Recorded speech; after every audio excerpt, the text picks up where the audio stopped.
Hello, this is Michael. Welcome to my channel. Thank you for your support. Um, Today I'm going to talk about amateur petrol engine diagnostics and the tools that you can use. I'll show you what I have and what I don't have. That could be handy that if you did have. So here we go here. A very good diagnostic tool is a can of starting fluid. We'll talk about that soon. And a multimeter. Uh, uh, I think they call that an OB2 diagnostic tool there, and a simple stick. And I picked up one of these sets. It's very handy to have a Noid light, a signal test set. And I've got one hooked up now to test my signal coming to my coil. But I'm waiting on someone to crank the car so I can look. But I just thought I'd do a quick video while I'm waiting and talk about what's going on here. I've finished this engine. New oil filter, new spark plugs, renewed so many things, and I've got a no-start situation going on. So I'm going to test that, and then you can use this same kit. One of them will fit this injector, and I'll test the signal to my injector. But you can also use a stick. You hold one end of the stick to your ear, and you can just rest it pretty much anywhere on that injector, and you'll hear the tick. If it's working, it'll make a tick, and you'll hear that tick right through the rod. And a simple stick like that can be a great diagnostic tool, because anywhere you set it, it will transfer the sound. And of course, the important safety rule there is don't put it anywhere near any moving belt or air fan. And always treat these air fans as if they can come on at any time. That's a good safety rule. And because you can forget sometimes, and you leave a rag overhanging, or then you go to hook up the battery. All kind of strange accidents can happen, but that's a good diagnostic tool, just a simple stick. And I also use this simple relay tester. If you know how relays work, you really can just test them with a simple multimeter. But it's a good cheat for someone to have, and it could keep you from running to the mechanic. I think it only costs like 16, or it might have been less than that. It might have been 13 Australian dollars. And you can just do a simple test. It's my fan relay in there, and after about 4 or 5 blinks, it'll either go green or red. And it's green, meaning it's good, and it can do 5-pin and different pin setups. So the two tools that I don't have that I wish kind of that I did have, except that I'm getting a bit older and I don't know that I want to keep doing this work much longer, but I miss having a fuel pressure tester and also a vacuum tester. If I had a fuel pressure tester, I would have whacked it on that fuel rail to make sure that I'm getting the right fuel pressure, but that's a tool that I would like to have, but yeah, I don't have it. And this array here, let me move that stick. This array here, it's like a vacuum, a little vacuum city, I suppose you'd call it. A collection of vacuum for the EGR and a couple other things. And my manual tells how to test them. But these become very brittle on this. I got a 2002 Camry, and especially these ones here. Over time and heat, they get very brittle. And a lot of the tests, they want you to pull off and on the vacuum hoses and use a vacuum pressure tester while you probe. So the only tests that I was willing to do here was you unplug these three here and you check that each terminal, you probe with your multimeter from each terminal to ground, and either terminal that reads any reading to ground means it's defective. So there should be no continuity between the two terminals there, or there to ground, and I did that test and they were all fine. But then there's a resistance that there should be for each one of these, and I think it's between 33 and 39 ohms or something, and this was about 37. I think that was 32 and that was 31. So these two are just falling a bit beneath the recommended resistance. But you could only check that if you had that multimeter. It's a very handy tool, that multimeter, to have for all kinds of car diagnostic stuff. So yes, these become very brittle, and I'd be careful about trying to pull off vacuum hoses once these are quite old. You have to do it very carefully if you're going to do it. So there were a lot of tests there that I didn't do because they involve pulling off and on the hoses. But yeah, but getting back to what my situation was, and I just don't want to risk knocking that off, so I'll put that somewhere. Yeah, starting fluid, that's a great diagnostic tool to have. You know, if when you go to start your car and you've got a problem, you know,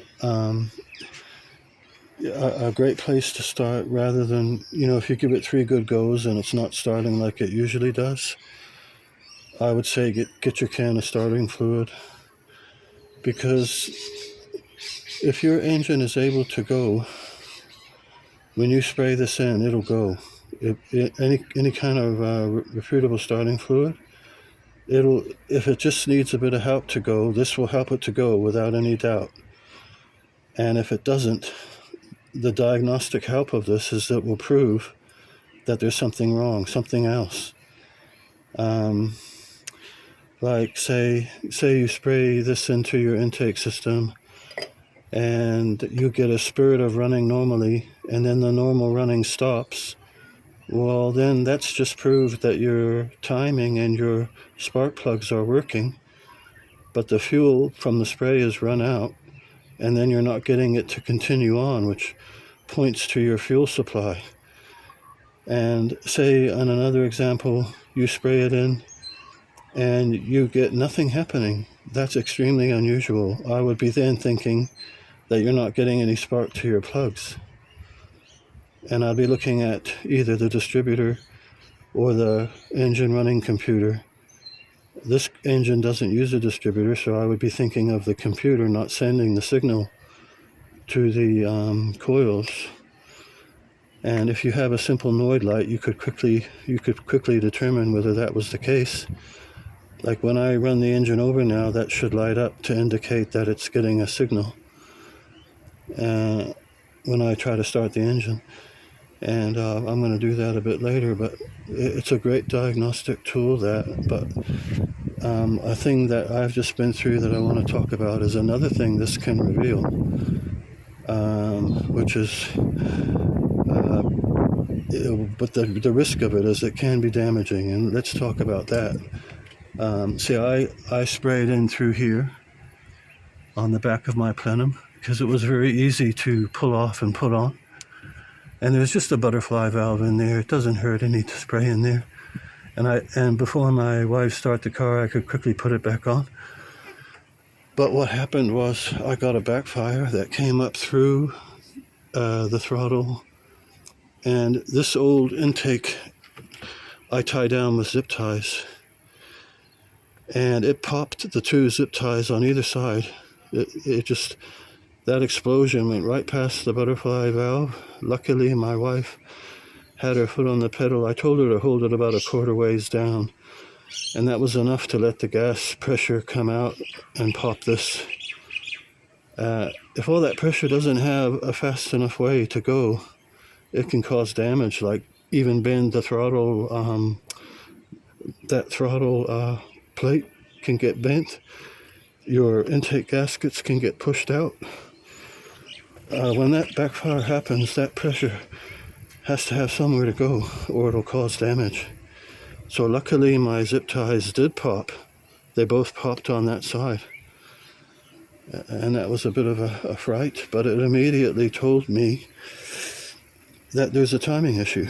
Because if you get a backfire coming up through the throttle area, fuel is igniting in the intake manifold, and all that is in that middle is only intake valves. That's all that's there, because your exhaust valves are out here on each side of this V6.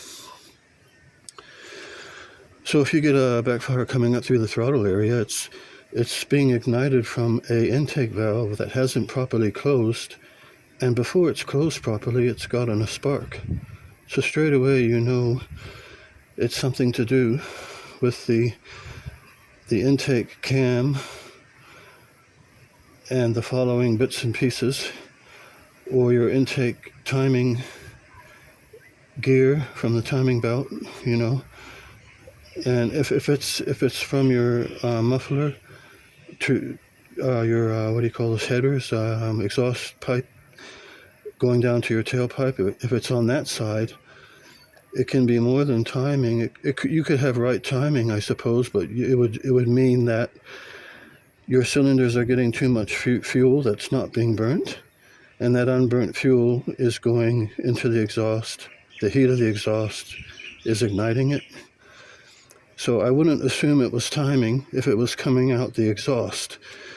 If you were getting a backfire from the exhaust, it could be timing, but I wouldn't go right to that, because it could still be like faulty injectors or something putting too much fuel in, and your cylinders can't get rid of all the unburnt fuel, and it's ending up in your exhaust system and exploding. But so when that happened, I knew it's likely a timing issue. It's got to be a timing issue. And my immediate suspicion is that the belt has slipped, the timing belt. Because I know my belt is old. It's 130,000 Ks since it's been changed. So that's an old belt and an old tensioner. And, you know, like there's the tensioner there, and it presses up into that area there. And I think there's a problem when a vehicle sits for too long, because that tensioner is usually moving up and down just slightly as the belt turns. But you leave a vehicle sit too long, and that tensioner goes static on you, where it doesn't go up and down, because it's been just sitting too long, perhaps. And also the belt develops a memory, because you imagine that belt sitting in that same shape for months and months and months, and then you go to start it. It could be that the memory the belt makes adds an extra resistance to a tensioner that's gone static, where it doesn't want to move up and down. And then it skips a tooth or two or whatever. I think that's a likely occurrence when the car is just sitting too long. But you're also probably at risk of that simply because the tensioner's too old, then the belt's too old, or too worn, where it can skip a tooth. But anyway, I think that's what's happened here, and I had already done so much on this engine, I didn't want to do the timing belt. I was going to just sell it a bit less and let the new owner do the timing belt, but it looks like I might have to do the timing belt as well. So that's a whole lot of info there. And so what you really are going through when you are checking is you've got sufficient battery power to crank the engine, you got compression, spark, fuel, right timing. So on this case, I'm not worried about compression. To test the compression on this engine, I need a longer thing, and I've only got a short stubby one, so I would have liked to have done it, but I just passed on that. And so you need those 5 things for a petrol engine.